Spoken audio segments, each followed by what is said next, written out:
sahabat, adik-adik, para santri, tongkel guru, kita bersaudara meskipun dari rahim yang tak sama, namun kita adalah satu rahim Nurul Jadid. Hafizakumullahu jami'an.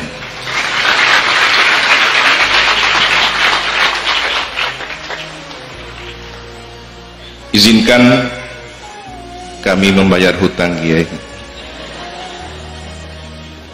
dan mohon dianggap lunas.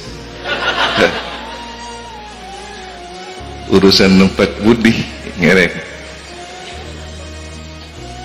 Jadi beliau menyampaikan untuk malam ini karena kedua mubaligh yang seharusnya hadir bersama kita berhalangan. Semoga beliau semua diberi kesehatan oleh Allah Subhanahu wa taala, dijaga oleh Allah.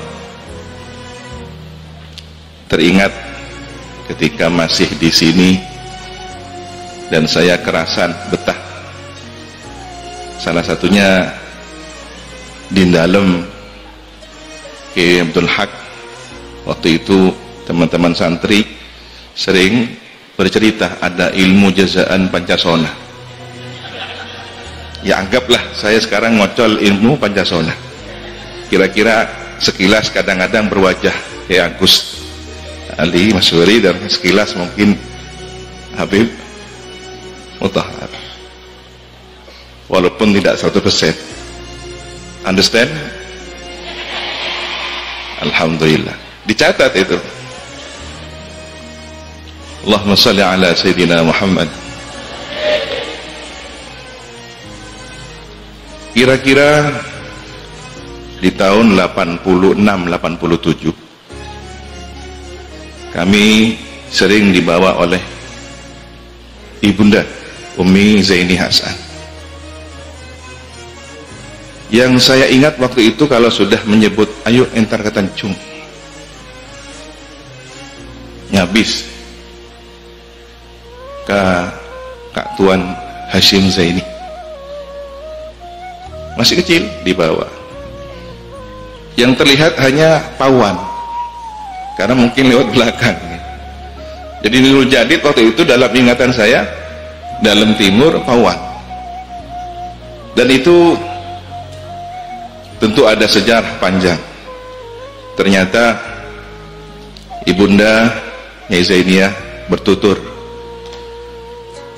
bahwa Ki Hashim Zaini, Ki Wahid dan Nyai Isa pernah tinggal di Sukorjo, teman bermain Ibunda Zainiyah. Jadi kalau tadi disampaikan bahwa di zaman perang gerilya, agresi militer waktu itu Belanda dengan sekutu, salah satu strateginya adalah berhimpunnya para pejuang-pejuang di tanah Sukorjo.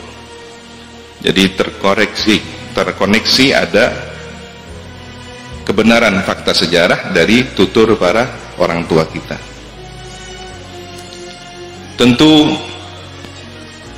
selain dari itu, yang kami dengar dari cerita ditutur para sesepuh bahwa ternyata ketika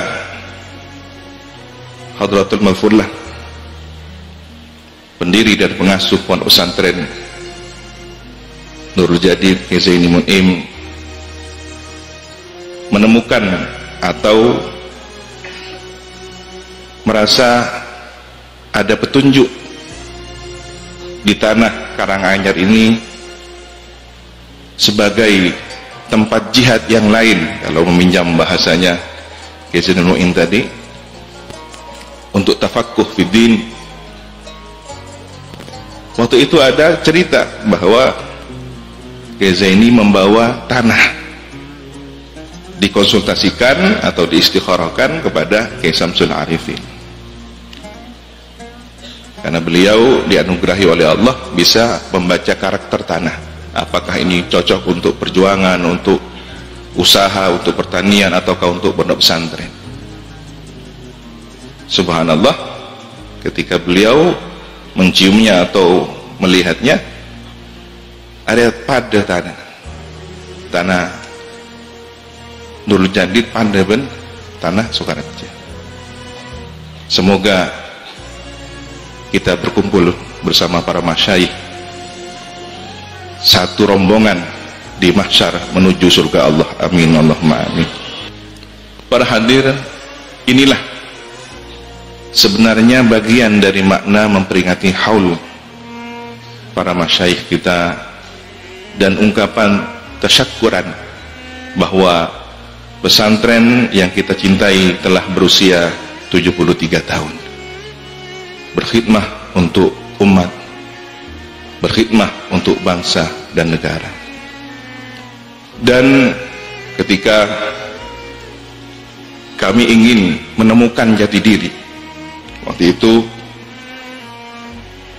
Al-Fakir ilallah hampir lulus madrasah ibtidaiyah, tetapi karena bersekolah di rumah sendiri, kadang ada perasaan kehilangan jati diri. Engkau yang ke kelas, engkau na pakai ngulana Ustaz Tanis. Kadang kita diberitahu, ini bintang kelas. Beneran nggak saya ini bintang kelas, atau karena ada unsur lain, nepotisme? Jadi matur ke Umi, saya ingin mondok. Yang tak loh kok orang pekeben pamanah. Tidak berapa lama saya dipanggil. Bani pementuka kah Tancung Kak Wahid, dawuh beliau. Maka yang saya ingat lagi adalah dalam timur Pawan. Ternyata begitu masuk di sini ada masjid dan deretan dalam Ahlul Bait. Waktu itu yang mengantar Mbak Ayu. Kami mendaftar di sini sowan pada para pengasuh dan resmi menjadi santri. Kalau hari ini kami berdiri di tempat ini, maka anggaplah sebagai mengenang atau kisah kenang tentang bagaimana dulu kami bersama para santri di tempat yang penuh barokah ini. Kaifa haluk Nurul Jadid? Apa kabar Nurul Jadid? Masihkah ada santri yang pura-pura menolong mangga jatuh lalu disitorkan ke pengasuh? Kak Dinto bedepau keker ananda makan, alhamdulillah, modus. Kaifa haluk Nurul Jadid? Apa kabar? Apakah masih ada di tanggal-tanggal tua setiap bulannya ramai-ramai ke dalam timur, nasi separuh cukup dengan kuah, dan itu pun hutang.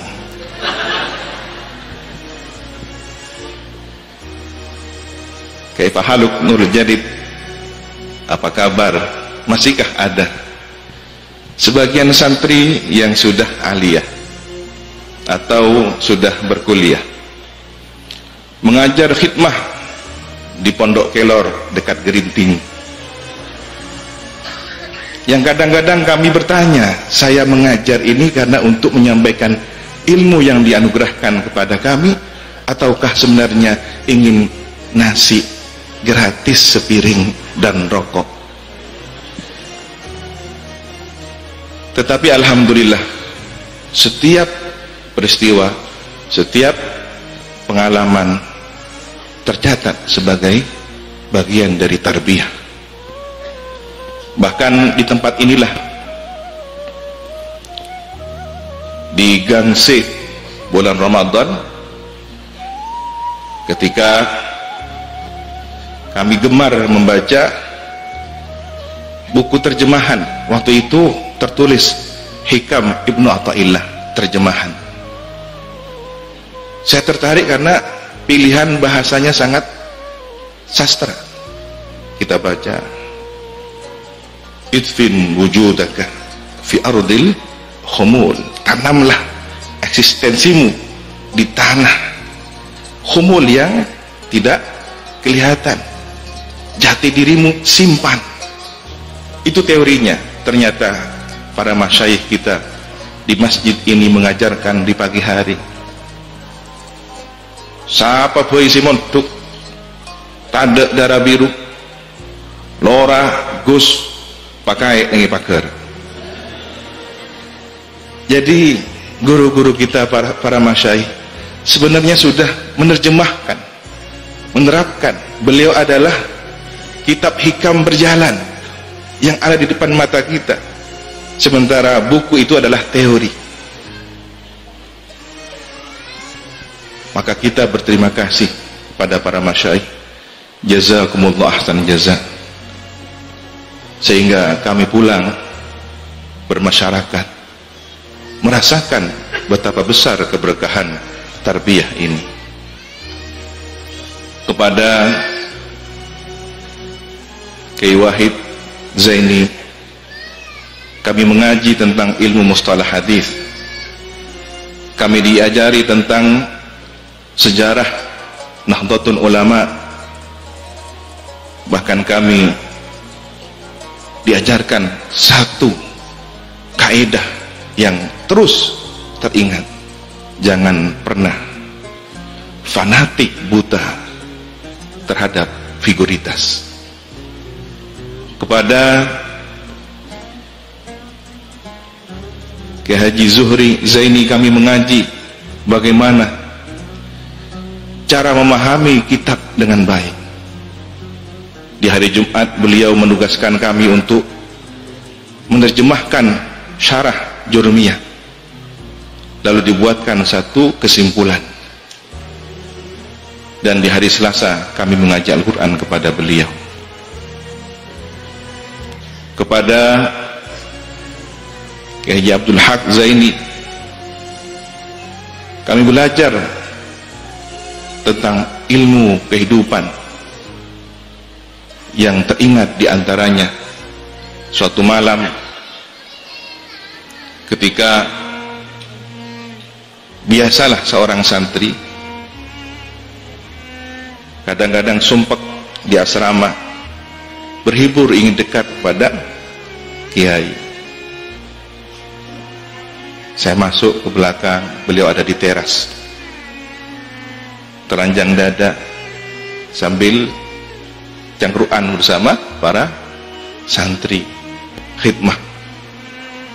Kalimat yang terus terngiang dan tercatat rapi, beliau dawuh, jadikanlah setiap permasalahan sebagai zikir. Seolah beliau telah membaca bahwa kehidupan nanti akan ada ujian dan ujian, yang semua itu jangan dianggap beban, tetapi jadikanlah biji-biji tasbih yang terus berputar. Begitu pula kepada Kiai Haji Nur Hatim Zaini, kami mengaji ilmu tauhid kifayah, bagaimana tauhid itu pada wilayah pemahaman manusia, pada wilayah keterbatasan akal manusia, taslim bukan melampaui wilayah ilmu Allah. Maka seringkali pengasuh kita menyampaikan ini takdir, tetapi sebelum mengetahui takdir itu kita harus berikhtiar. Ya, termasuk saya ada di sini adalah takdir. Alhamdulillah, takdir yang baik. Dan kami mendengar dari senior kami bahwa santri Nurul Jadid belum benar-benar mendapatkan stempel resmi kalau belum ditangani oleh Kiai Hasan Abdul Wahab. Dan alhamdulillah sudah ditangani. Wirid di saf pertama sebelah kiri beliau. Saya beranggapan sudah serentak dengan yang lain, ternyata menganggap diri sudah serentak itu yang ditangani oleh beliau. Hati-hati dengan ikhtirarun nafsi, menganggap bahwa kita sudah cocok, bahwa kita sudah serentak sama dengan yang lain. Mundur beberapa soft, ternyata beliau masih jauh, ontur ke belakang, karena saya tidak ingin jauh dari beliau. Di pintu belakang, ontur, akhirnya pulang ke asrama, alhamdulillah. Tetapi beberapa waktu hari yang berlalu, sholat isya kami dilihat oleh beliau, elek, tiba-tiba mengampar sejadah, satu sejadah dengan beliau. Alhamdulillah, selesai berarti sudah. Mungkin yang disuruh pergi adalah setannya, ontur, setannya yang masih ikhtirar, setannya yang masih menganggap baik, setannya mungkin yang menganggap kok salah apa. Tetapi ketika beberapa hari merindukan bahwa tetap ingin ridho beliau, akhirnya dirangkul satu saf. Begitulah guru-guru kita mengajari, baik secara teori, praktek, isyarah maupun langsung. Rahimahullahu ta'ala ajma'in. Dan sebagaimana para santri yang lain, kami segan, kami merasa sungkan untuk kenal dekat dengan Kiai Fakih Zawawi. Tetapi dilalah suatu ketika ada insiden kecil yang dibalik peristiwa itu ada hikmah luar biasa, menjadi akrab dan mendapatkan jazaan khusus. Waktu itu sedang ada pengarahan, beliau mengarahkan santri karena ada evaluasi, santri sering bikin pelanggaran, tingkat pelanggarannya cukup meningkat. Lalu beliau menyebutkan, aruh lemah lembedoreng nak anak santri amain silat, jangan kata anak zaim di mazaim. Saya tidak pernah belajar silat di sini, walaupun kadang-kadang ia bergaya silat, meniru gerakan teman-teman. Tiba-tiba difitnah. Ini kan kalau tersinggung bisa suudzon. Akhirnya dengan ma'ar katanya tadi, dari bahasa serapan bahasa Arab, berdiri gemetaran di mazhab. Ini orangnya ini. Akhirnya keesokan hari ada orang ngasih salam, beda salam dari kancatan gula. Siapa? Fulan. Ada apa nih? Sepora nambang ibanya mana sambihan. Anak kefaki pas tak tuka, aduh. Kebayi taming babat. Dan betul beliau manggil Zaim sini.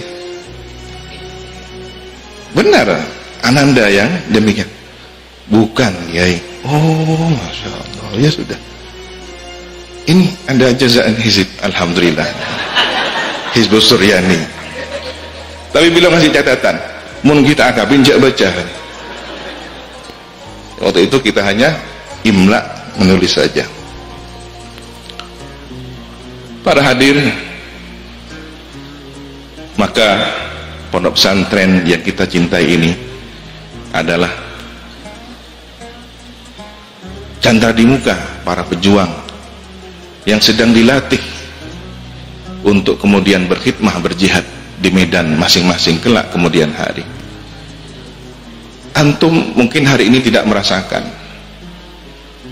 adik-adik para santri, baik putra putri, mungkin masih dengan dunianya. Tetapi hati-hati, kata guru-guru kami, para ustadz, bahkan kiai sering mengulang-ulang bahasa ini. Saya ingat ngasteten ngi pontuk, ngecok jerum ngi pontuk, ngecok jeren ngi masyarakat. Artinya kesalahan sekecil apapun jangan pernah diremehkan. prasangka buruk sekecil apapun kepada masyayikh kita, guru kita, ustadzah kita, itu akan berakibat yang lebih besar kelak ketika pulang di masyarakat. Ketika disanksi oleh keamanan, selesai di pesantren. Masya Allah, kadang-kadang teman kami ada yang harus berenang di kolam beraroma wangi, ternyata pulang jadi kiai. Kenapa? Karena ikhlas. Kita harus belajar ikhlas ketika disanksi oleh saudara-saudara kita, umbudiyah, karena mungkin juga kelalaian kita, mestinya hadiran tak hadiran, atau tidur ketika baca Yasin. Semua adalah tarbiyah.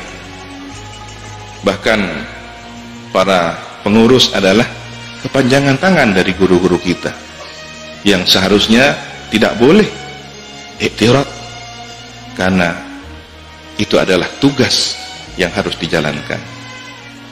Kaifa haluk Nur Jadi, apa kabar? Kami rindu. Hiburan kami adalah leket, bersiap-siap untuk berenang gratis. Hiburan kami adalah tugur, masih ada tugur. Alhamdulillah, semua menjadi kenangan dan pelajaran penuh hikmah. Tinggal bagaimana kita benar-benar menyiapkan diri dengan niat yang baik. Maka kita memperingati haul para masyayikh ini. Dauh pengasuh tadi pagi adalah mengenang orang-orang yang telah berjasa dalam kehidupan kita. Mungkin santri aktif belum banyak mengenal bagaimana dunia di luar.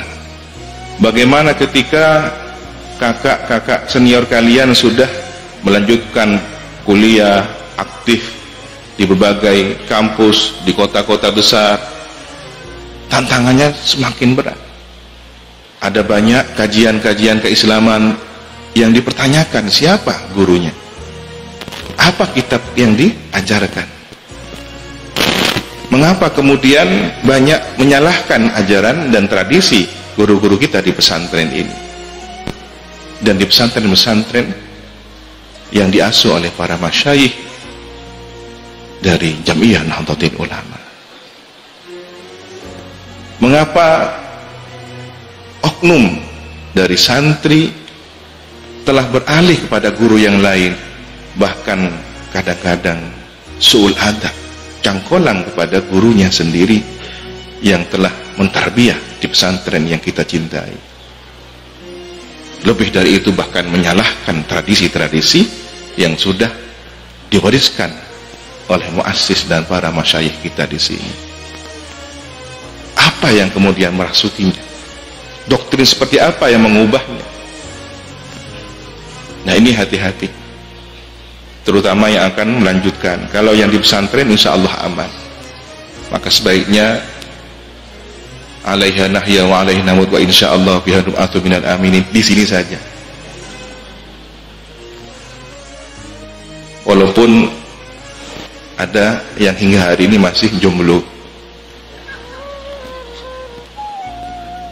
Alasannya ketika ditanya, saya menikahi perjuangan. Ah, itu modus. Imma tak baju, wa imma selain. Para hadir, masyayikh kita adalah pilihan yang Allah anugerahkan dalam kehidupan kita.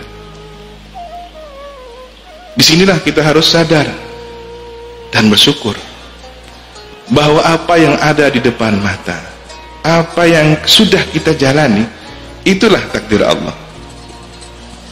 Bukankah ini adalah inti dari ajaran Hikam Ibnu Athaillah?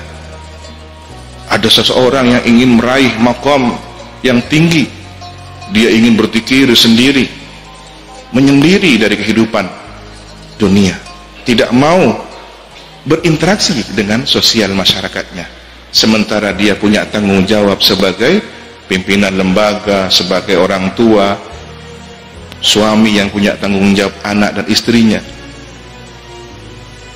Kenapa dia berpindah kepada satu makom yang belum tentu Allah ridha?